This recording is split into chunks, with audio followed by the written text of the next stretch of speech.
This is J. Krishnamurti's second talk with students at Brandeis University, 1968. We have so many complex problems, and we unfortunately rely on experts, specialists to solve them.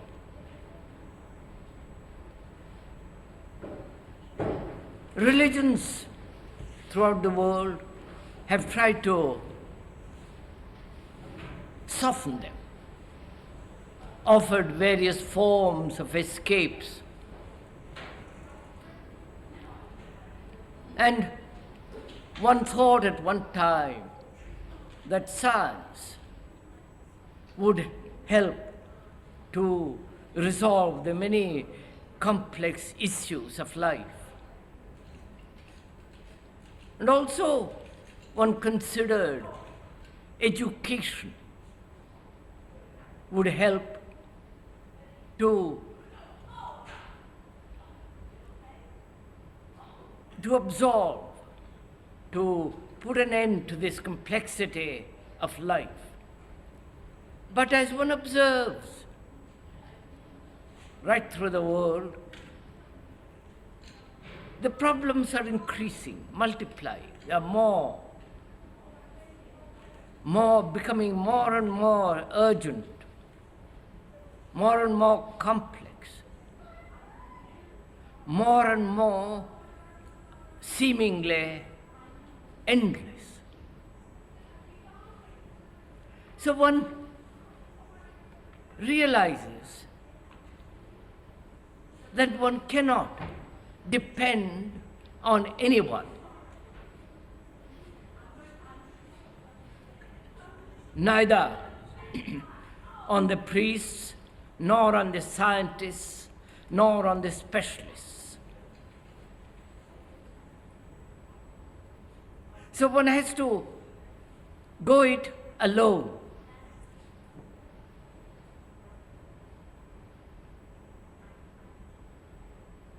They've all failed.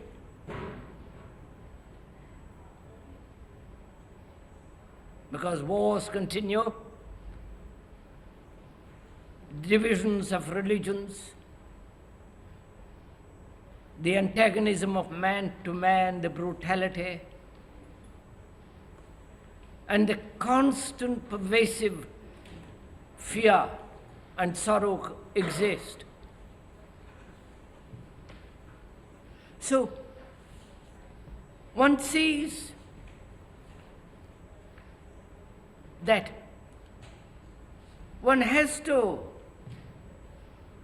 take the journey of understanding by oneself. There is no authority. Again, every form of authority,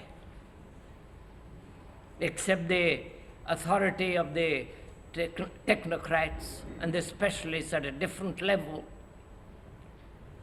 authority of every kind has failed.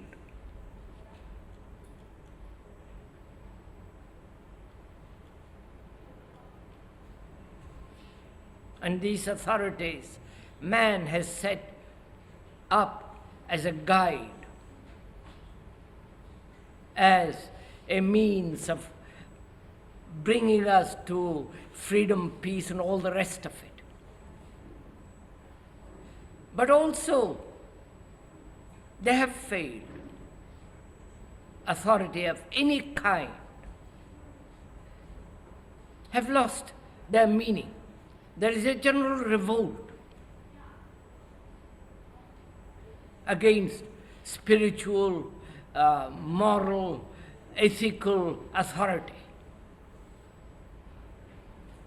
Everything is breaking down. And one can see in this country, which is quite young, perhaps 300 years old, there is already decay taking place before maturity. There's great disorder, great conflict.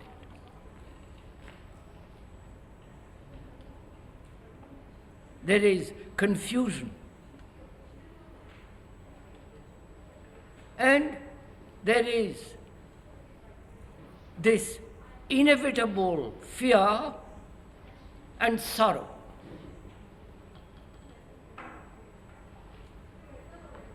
Seeing all this, one is forced not only by outward events, but also naturally, inevitably. One has to find for oneself the answer. One has to, as it were, to wipe this slate clean and begin again.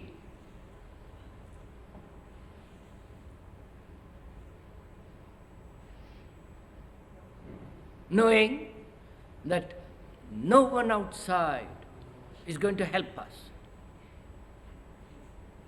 No authority, no belief, no religious sanctions, no moral standards, nothing.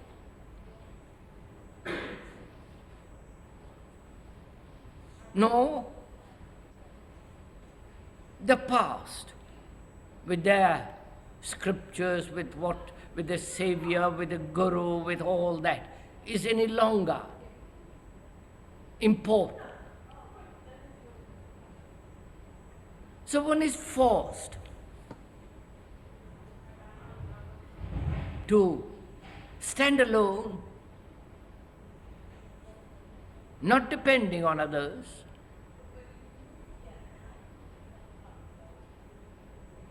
and take a journey through life.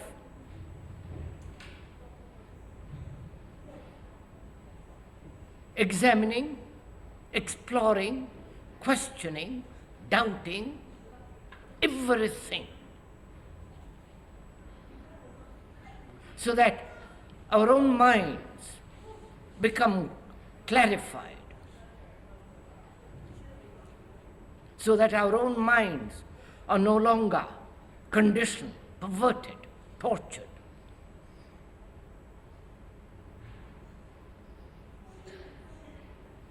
And whether we can stand alone, explore for ourselves, find the right political answer, not according to the communist or the socialist or the capitalist, not according to a particular pattern of thought or belief,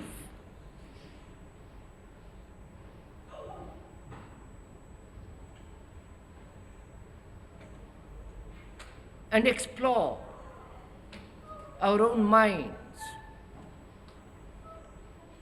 our own hearts,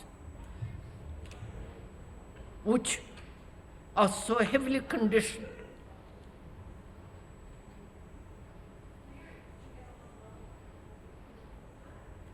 And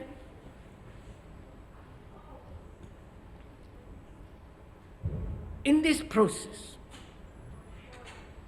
of exploration,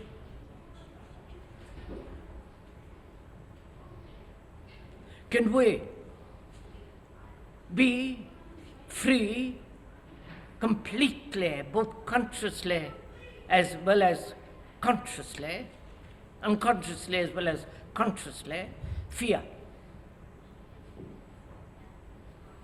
Because that's one of the major problems. Not only the outward fears,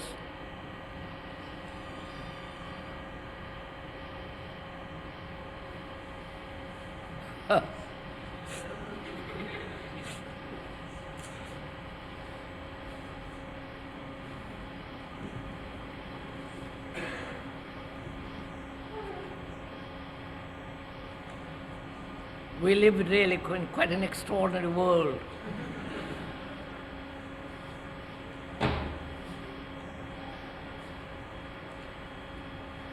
Where noise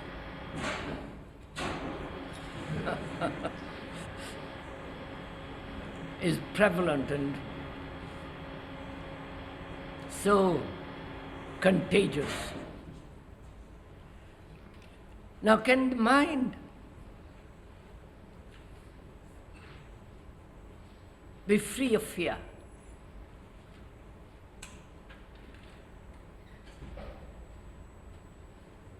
And this is a very important question. It's probably one of the major issues of life, whether the human mind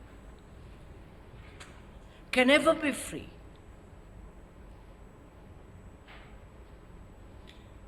from the contagion of fear.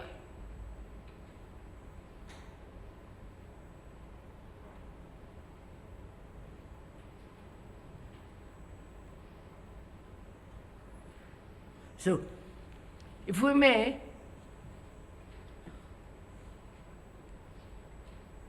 let's go into it.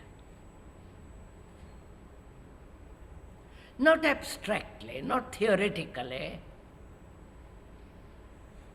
but actually be aware of fear, of one's own fears, both physical as well as psychological, conscious fears as well as the secret fears, the hidden fears. First of all, is that possible?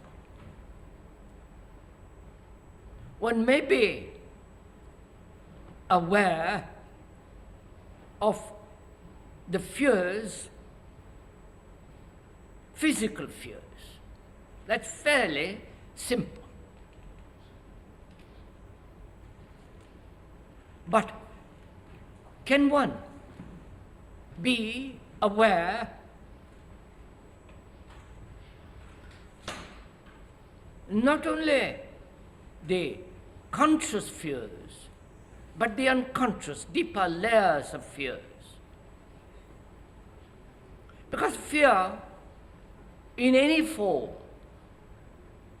does darken the mind, does pervert the mind, brings about great confusion,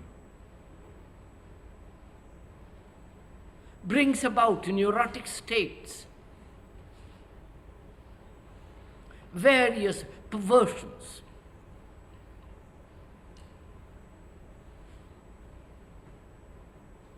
In that fear, there is no clarity.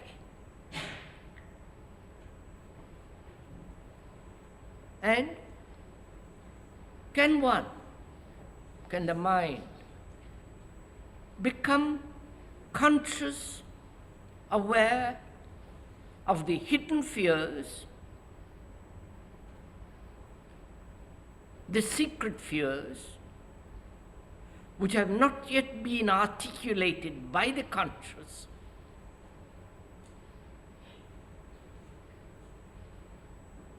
as well as obvious conscious fears? And please, let's bear in mind that we are not verbally communicating about this, because that is no value at all. And you can theorize the causes of fear, analyze them very carefully, go into them very wisely, intellectually, verbally, but at the end of it, one is still afraid.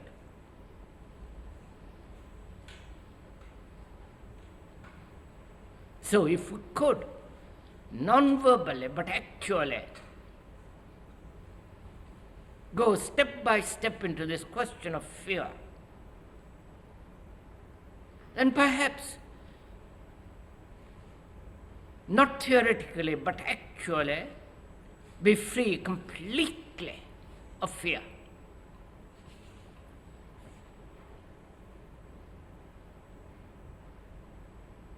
So, there are not only psychologically the outward, the superficial fears, but the deeper layers of fears? Can the conscious mind uncover the hidden fears? That's one question which we will come back to presently. Then there are the conscious fears. I am afraid of what public opinion says. I might lose my job.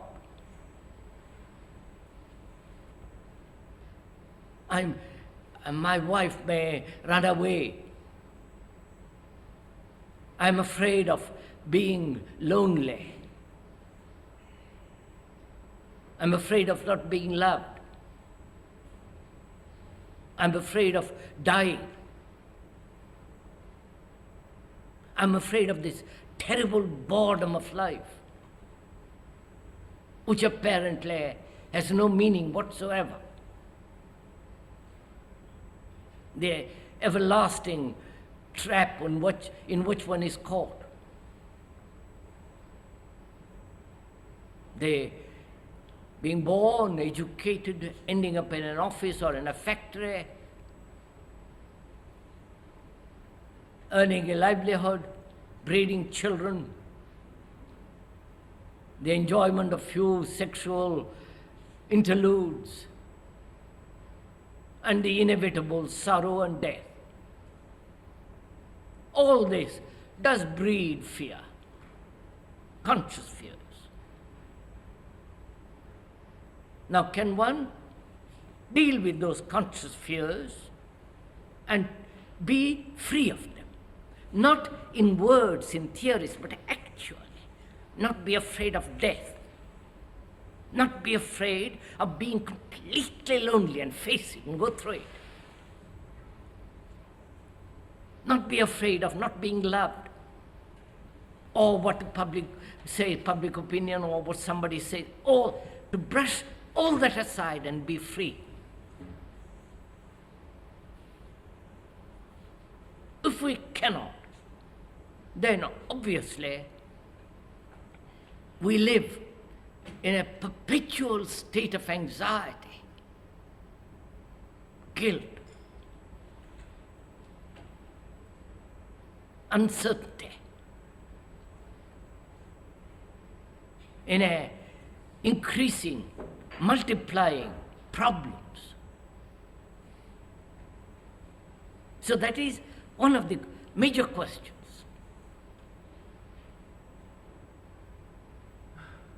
So, what is fear? Do we know it at all? Or we know it only when it is over? Please, this is important to find out.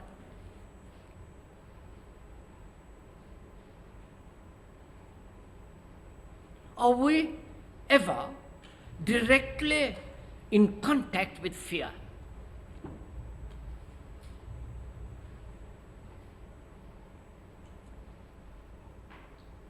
Or is our mind so accustomed, so trained, that it's always escaping, and so never coming directly into contact with what it calls fear?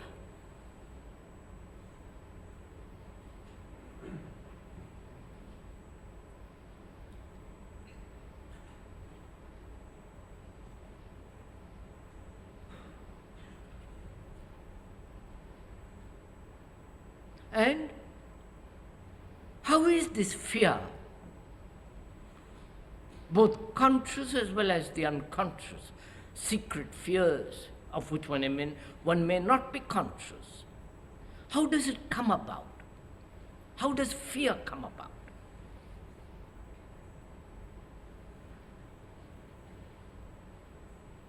That is, one may be afraid of what another says, public opinion, I'm taking that as an example.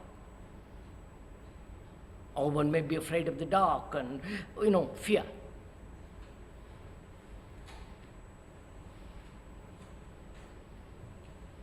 It would be rather interesting and perhaps worthwhile if you could take your own fear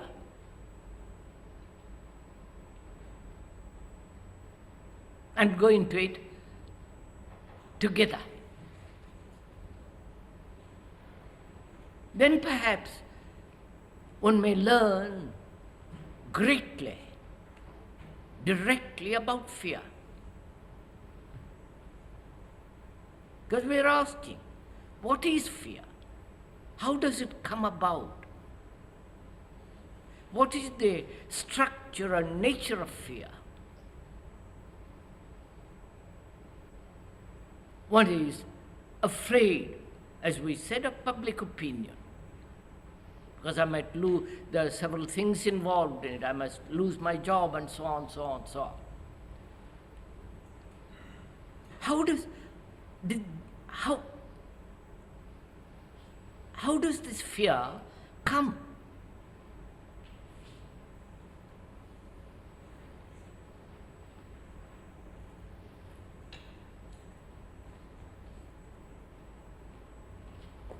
I do not know if I'm making the question clear.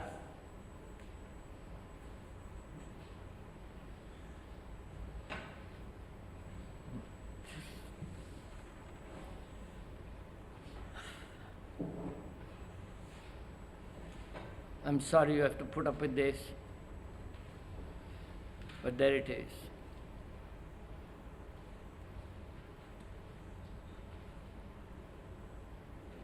Is fear the result of time?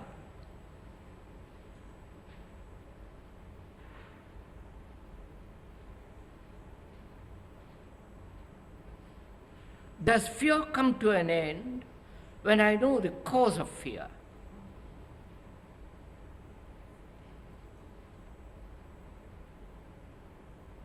Does fear disappear through analysis, which is to explore, analyze, find out the cause, and in the finding of the cause, the ending of fear?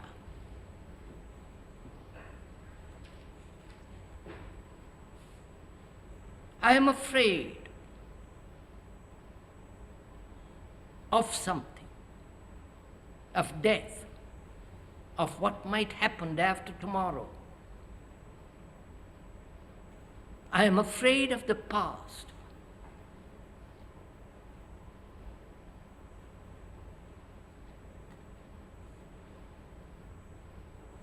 What sustains this fear? What gives continuity to this fear? One may have done something wrong, or one may have said something which should not have been said, or one is afraid of what might happen. Ill health, disease, losing a job, all in the future. So there is fear of the past, and there is the fear of the future. Fear of the past, which has happened, which has actually taken place, and fear of the future, which might happen. A possibility, a probability. Now, what sustains, gives continuity to the fear of the past and also of the future? Am I making my question somewhat clear? Yes?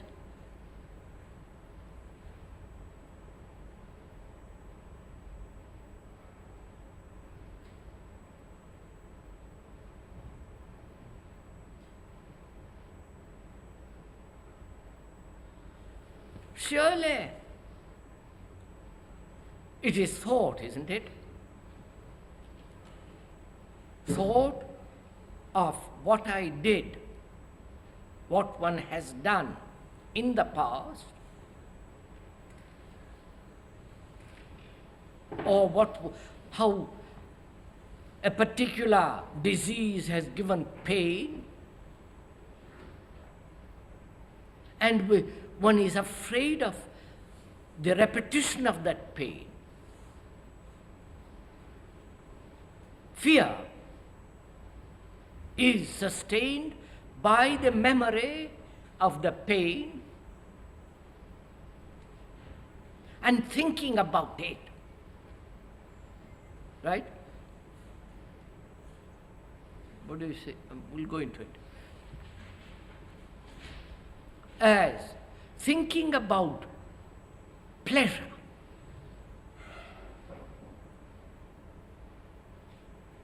sexual or other forms of pleasure. Thought creates both pleasure and fear, which is pain. Or is this thought, thinking about the past as pain or as pleasure, thinking about it causes both pain and pleasure. So thought gives a continuity, sustains, nourishes that which has happened, from which I have derived there has been pleasure or pain or fear. Right? So thinking about the past or thinking about the future, what might happen, or thinking about the future in terms of pleasure,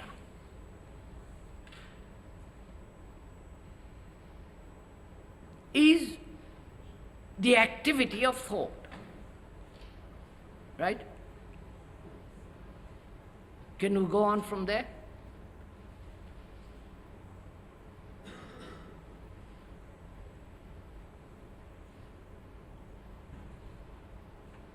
Right, sirs? Can we go on from there? Or are we communicating with each other?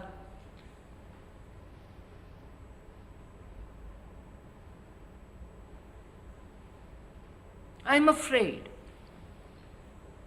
I'm afraid of the particular pain I had fortnight ago.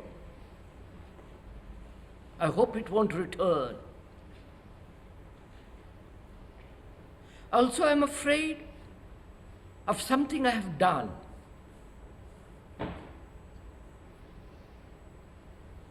This fear of the past is sustained, nourished, given a continuity by thought. That's fairly obvious.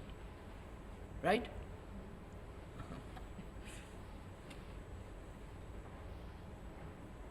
And I am afraid of tomorrow, losing a job, not becoming successful, not being able to do something, and so on and so on. And also, I want that pleasure which I had yesterday repeated tomorrow.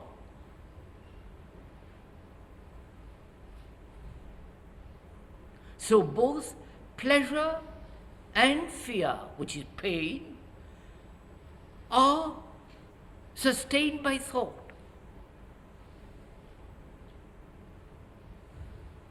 Right? So thought is time.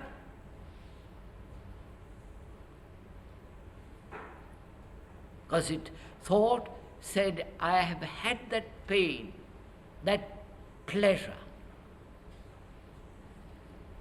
some time ago. And thought says, I shall have that pleasure, and I am afraid of that pain or that particular thing that will bring about fear, that tomorrow. So thought psychologically brings about time.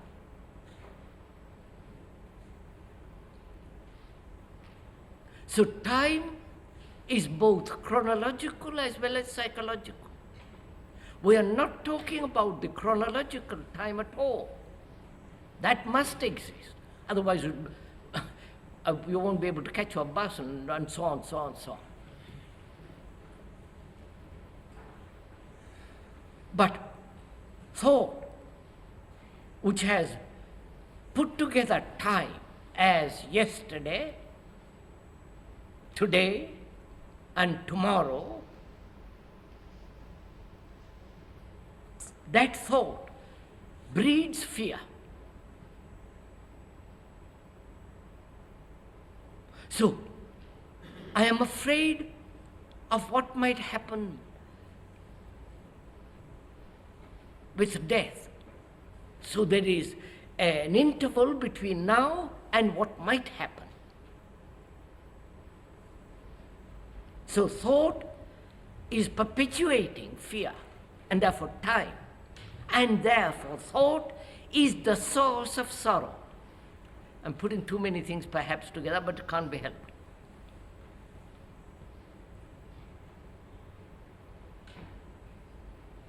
So thought is the origin of fear.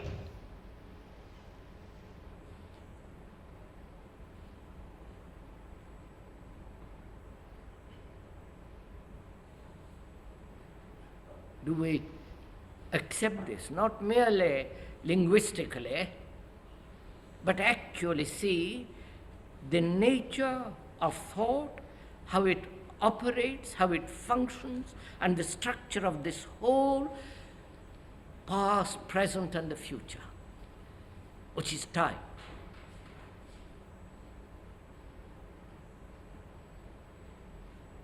So one asks, can thought through time, please follow a little bit this, through time, which is through analysis, careful analysis, and discovering the cause of fear, which all takes time,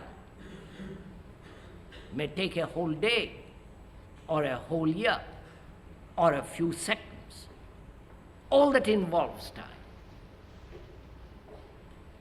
Can thought through time dissolve fear? Is this clear somewhat? Are we communicating with each other? If it takes time, then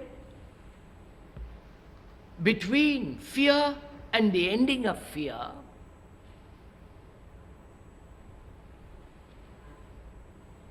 in that interval, there is action of fear.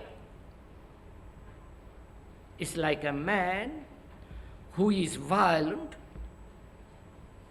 and has invented the ideology of non-violence and says, I will become non-violent, but in the meantime, he is sowing the seed of violence. Right? So in the same way, if we use time as a means of getting rid of fear, being free of fear, time, which is thought, will not resolve fear. Bene? Are we understanding each other? So, thought is not the solution of fear, because thought has bred fear.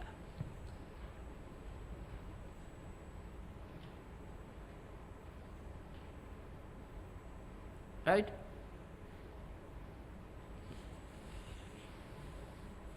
So what is one to do?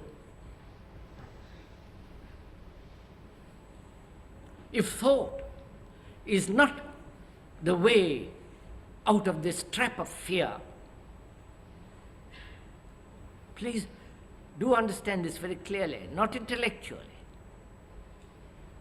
not verbally, not as an argument with which you agree or disagree, but when one is concerned, involved in this question of fear deeply, as we must be, fear at all serious,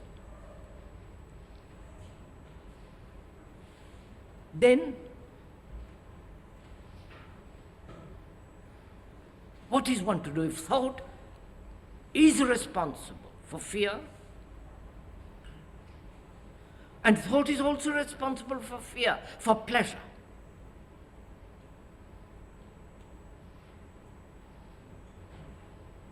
So thought breeds both fear and pleasure.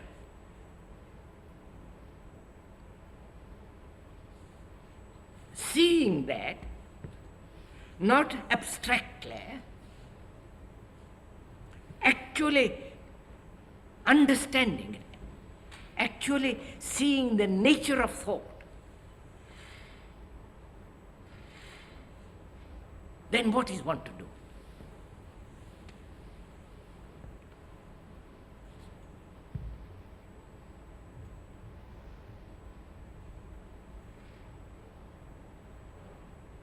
If one sees very clearly, not verbally, but actually is aware of this fact that thought does breed this enormous sense of fear,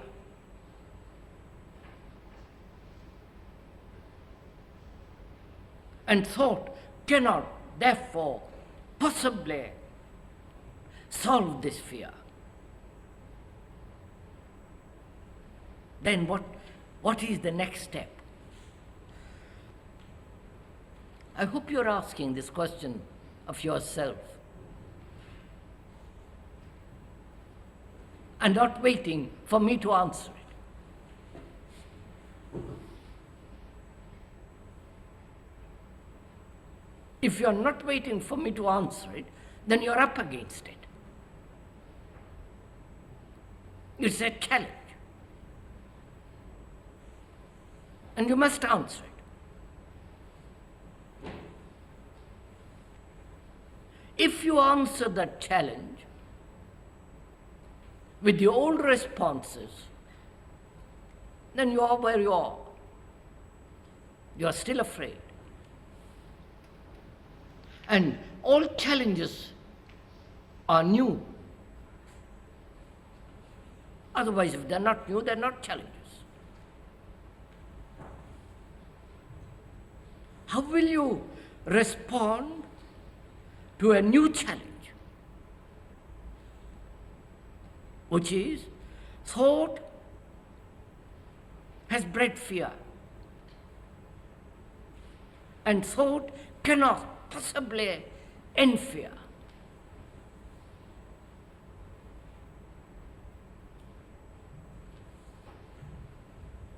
When you are aware of this, what's your next response? What will you do? Right?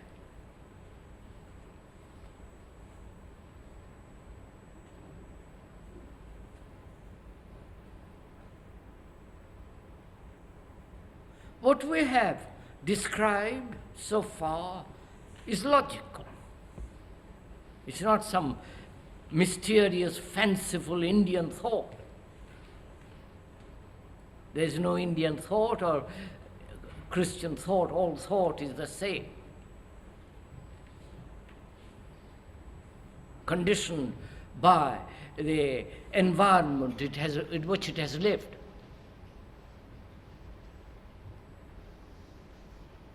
So, what will you do?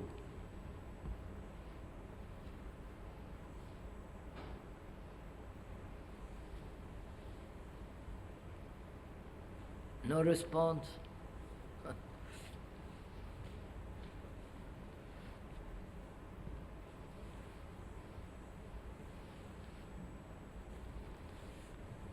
Now, first of all, if I may go on with this, when we say, I have seen, understood the whole nature and structure of thought, what do we mean by that? That understand, I have understood it. I have seen the nature of thought. You understand my question? When you say about something, I've understood it, what do we mean by that word understand? How do you understand? What is the mind or the state of the mind that says, I've understood?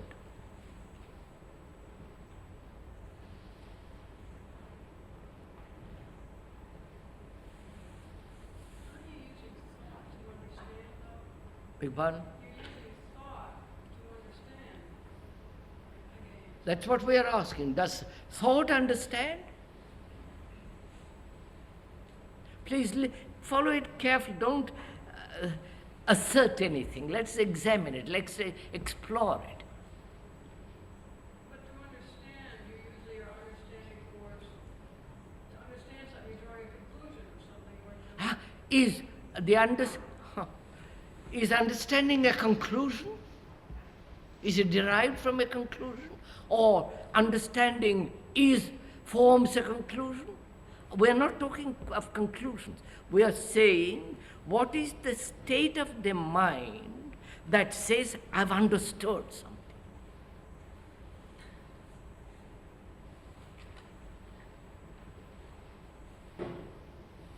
Yes, sir. Go ahead. Don't. Understanding would be identification. No, sir. No. Look, sir.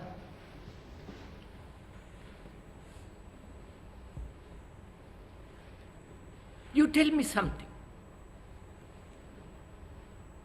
You point out the complexity of modern life.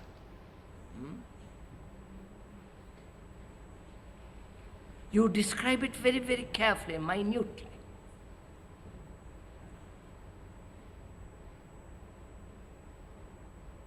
And the whole picture of modern life is shown to me. And I say, by Jove, I've understood not only the description, but also the content of it. Also the depth of it. Also I see how the human beings caught in it are in a nervous, neurotic, slavish state, and so on, so on, so on. And I say, I've understood the whole thing.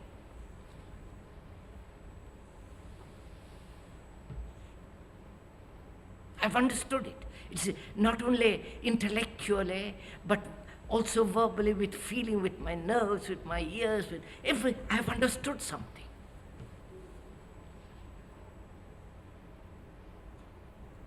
So that I'm no longer caught in it.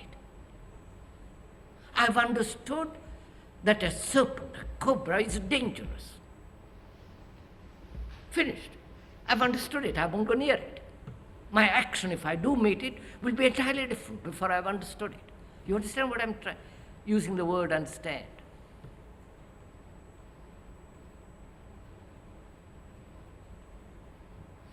So, has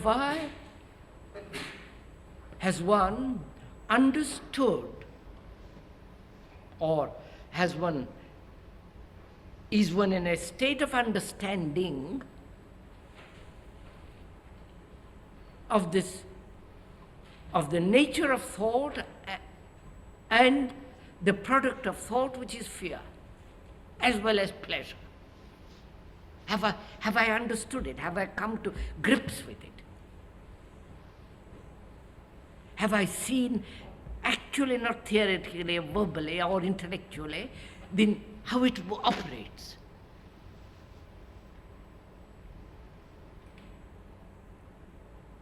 Or am I still with the description and not with the described?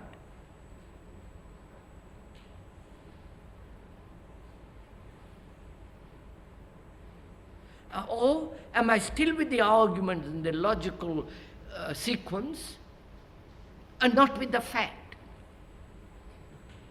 I don't know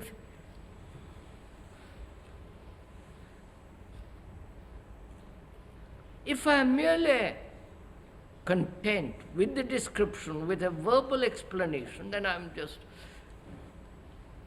playing around with it.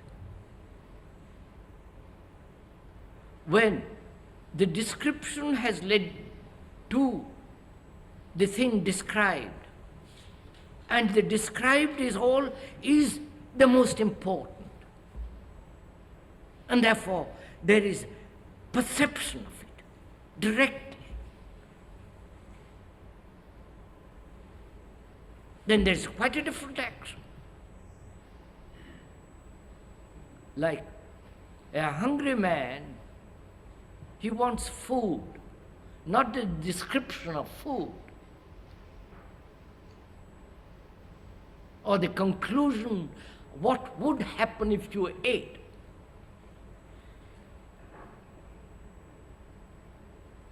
He wants food.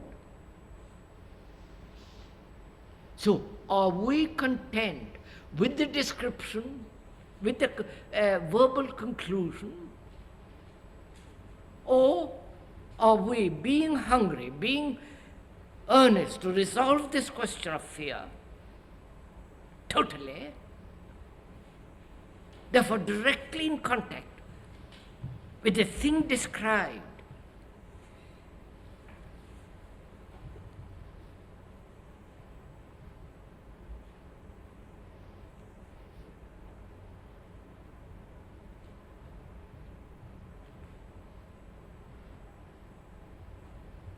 This is quite a difficult job. Rather, not difficult, arduous. Because most of us are content with the description. There is war in Vietnam. You see the pictures of it. You see the description of all the horror that's going on there. And each one of us, doesn't matter whether American or Russian or Chinese or Hindu, whoever it is, each one of us is responsible for that war.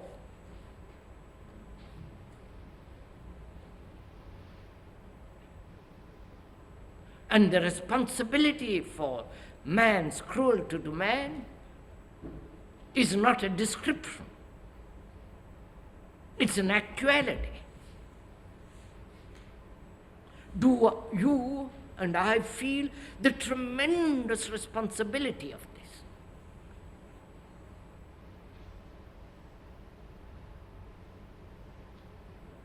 If one does, the responsibility, feeling the intensity of man's brutality to man, and not with the description, if you actually feel the responsibility, that feeling of responsibility for this horror of wars brings about a totally different action. Not just saying, I don't like this war, but I have my favorite war.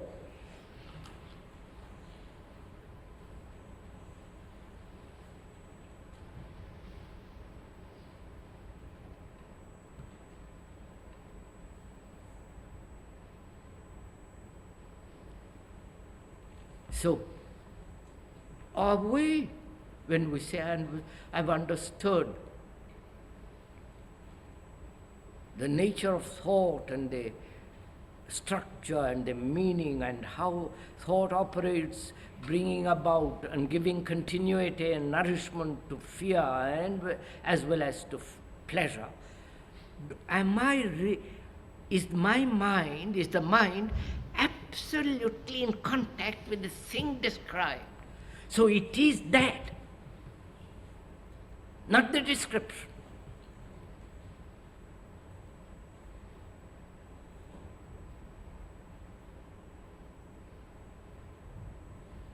When you feel that you are being hurt, wounded, not some poor unfortunate soldier there, far away, when you yourself feel actually the complete responsibility of every war, of every distortion of human mind, through hatred, through fear, through prejudice and so on, then your action is completely different. Then you are acting, not theorizing. Right? Are we following all this?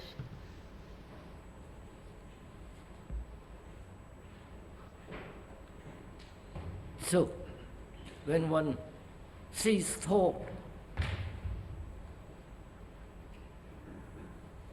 and how it breeds fear, and when you say, I've understood,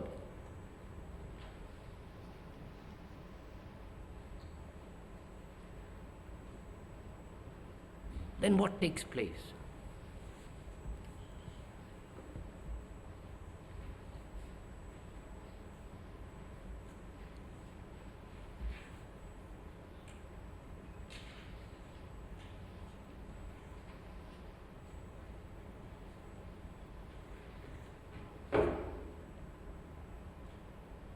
What do you do, sirs, when you are hungry?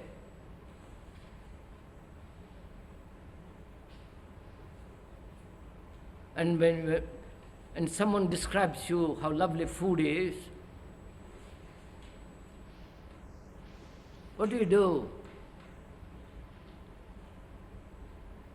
What's your response? You say, I'm sorry, don't describe to me about food, give me food. Therefore, your action is there, direct, not theoretical.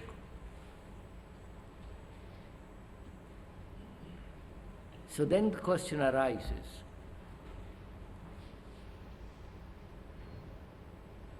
when we say, I understand,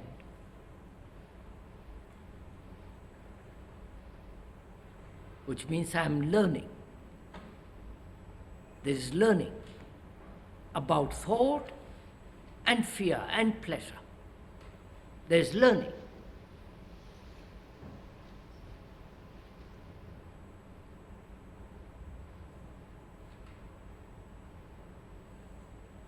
Learning is different from the acquisition of knowledge. The computer can't learn in the sense we are learning.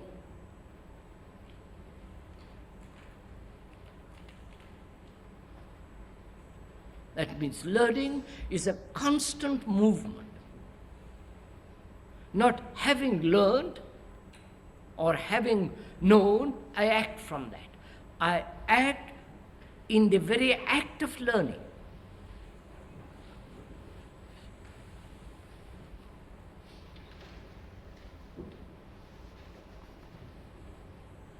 So, when there is a learning of fear, there is the ending of fear. Right?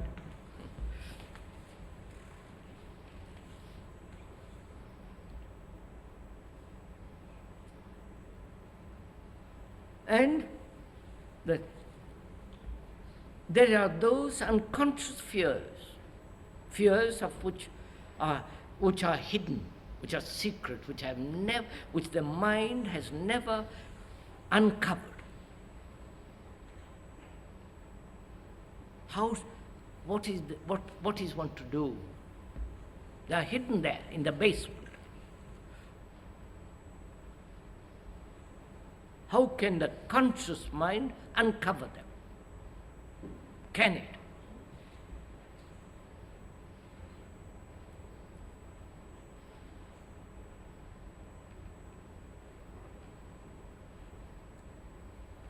the unconscious mind receives the hints of those fears through dreams. Right? You're following on?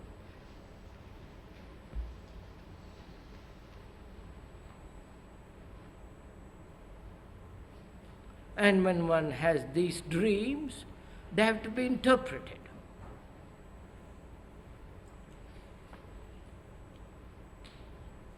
And if you have an outside interpreter, he will interpret them according to his particular fancy and particular education, particular specialization.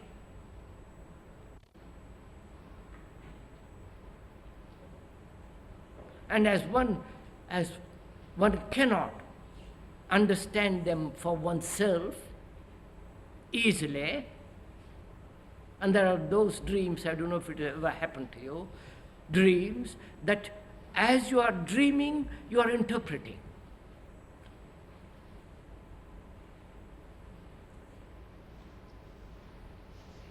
So, how is one to come to grips with the hidden fears other than through dreams? You're following all this? Does it mean anything to you, all this?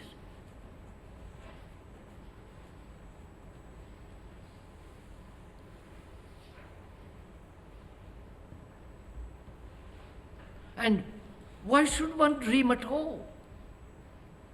I know the specialists say you must dream, otherwise you'll go crazy.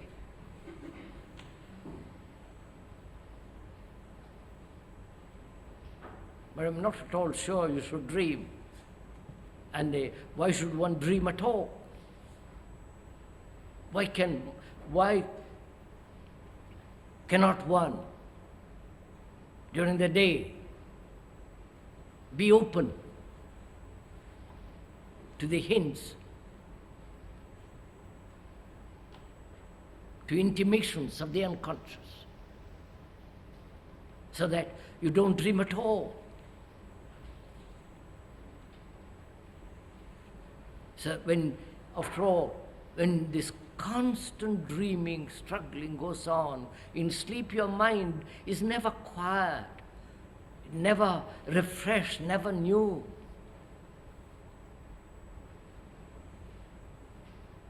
So cannot the mind during the day be so open, alert, awake, aware,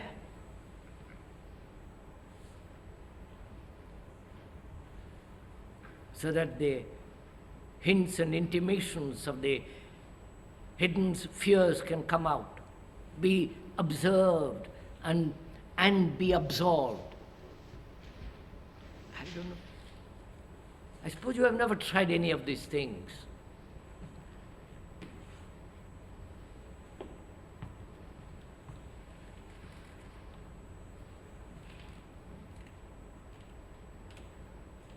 So we are saying, through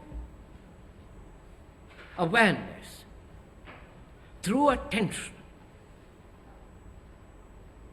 during the day, in speech, in act, in everything that one is aware of, both the hidden and the open fears are exposed.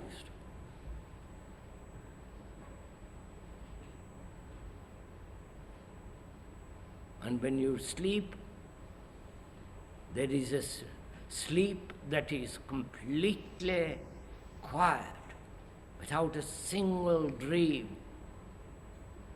And the mind wakes up the next morning fresh, young, innocent, alive. This is not a theory.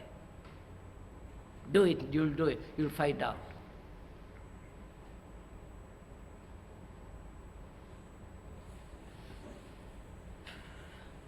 Is that enough?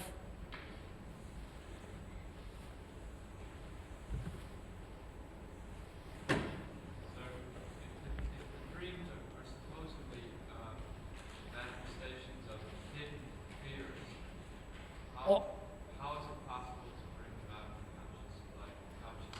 How is it possible Yes. to, How is it possible to do so? to Bring them out into the consciousness. bring them out? So they are. I am not a specialist. I haven't read any psychological books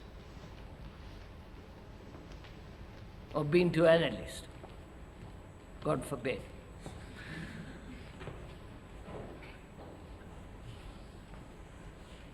But one can observe all this within oneself. One is alert, quick, watchful.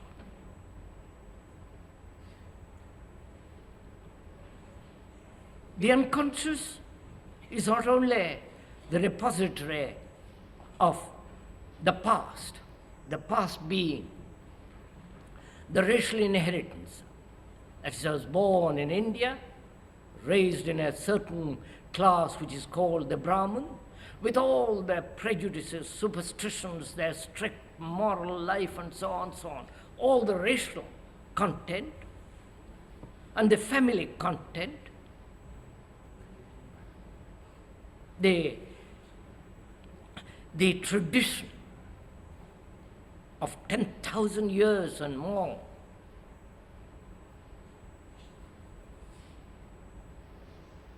The collective as well as the individual is all there. That is what was generally said unconscious. The specialist may give another meaning, but being a layman, we can observe it for ourselves. Now, how is all that to be exposed? Isn't that the question, sir? How would you do it? I'll tell you, but how, my telling you is very little value. How would you do this? There is the unconscious in you. If you are a Jew, all the tradition hidden of Judaism. If you are a Catholic, it is all there, hidden. If you are a communist, you will put it in a different way, but it's there. Anti-capitalist, anti-this and anti-that, pro-that, all that. Now, how will you, without dreaming, it's not a puzzle, how will you bring all that into the open?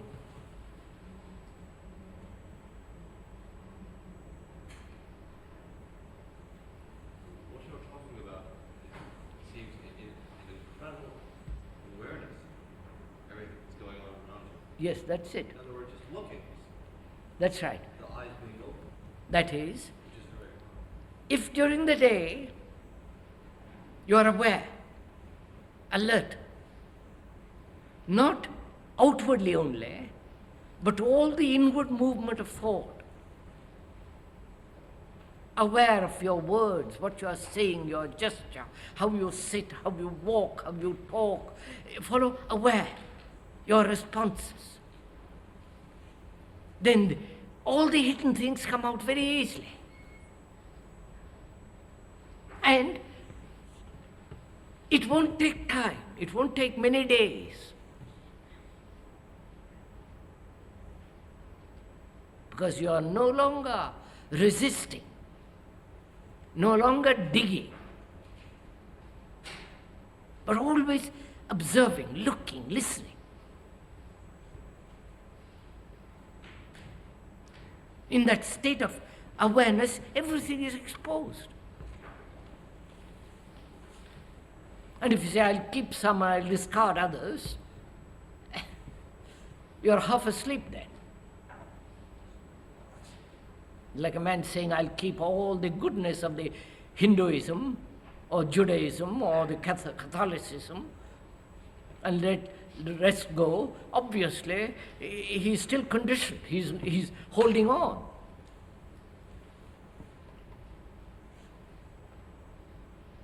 So one has to let all this come out. without resistance.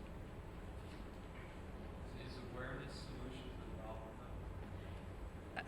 Not a solution, sir. There is no pill you take and it is resolved. We are pointing out the nature of awareness. No, but it seems that you said that if one does this, if one is aware of totally of everything that one does, says, is, thinks, if you're aware of everything, then Obviously, sir. That awareness is without choice. If that awareness is choosing, then you're blocking it. But if that awareness is without choice, everything is exposed.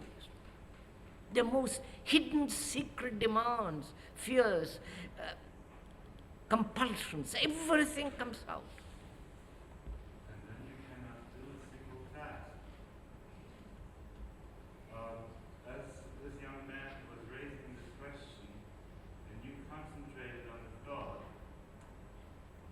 he didn't get to finish the question because you were working toward consolidating all these things.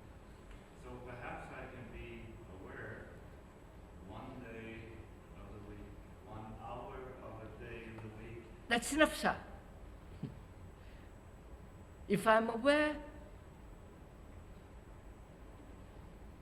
if I'm attentive for 1 minute, that's enough. Most of us are inattentive. And to become aware of that inattention is attention, not the cultivation of attention. I don't know if I'm making. I am aware for a single minute of everything that's going on within me, without any choice, but observing very clearly. Then I spend an hour in inattention, not being attention, not giving attention. And I pick it up again at the end of the hour. But if I am attentive to inattention, I don't know if I'm making myself clear. I'm wondering about that 360-degree attention, and I watch you and I get a focus to 1 degree attention. At the moment, sir, because we are talking, I have to focus it on something. But attention is not focused, it's not direct, it is attentive. And there is no object. That's right. Then you go into the whole question whether there is the observer at all, which I don't want to go into because that becomes too complex. But can that attention, which is attention to all things, I didn't say that. Wait a minute, sir. Attention isn't to all things. Attention. can that attention exist for more than a really short time? I don't know. Find out, sir. Go into it. Put your teeth into it to find out. How can attention at the conscious level bring out what's going on at a subconscious level?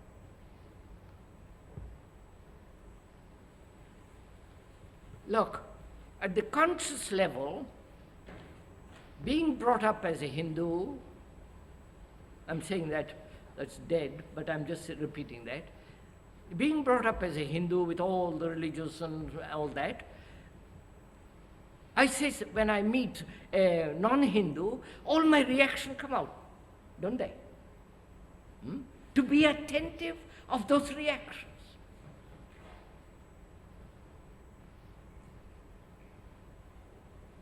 Then, in that attention, my reactions and the conditioning are exposed. I think we need great simplicity in this. One has to be simple. Otherwise, we won't, it'll be too complex. We shan't be able to solve it. It becomes tremendously complex. But we must begin very simply. I think that's enough, isn't it?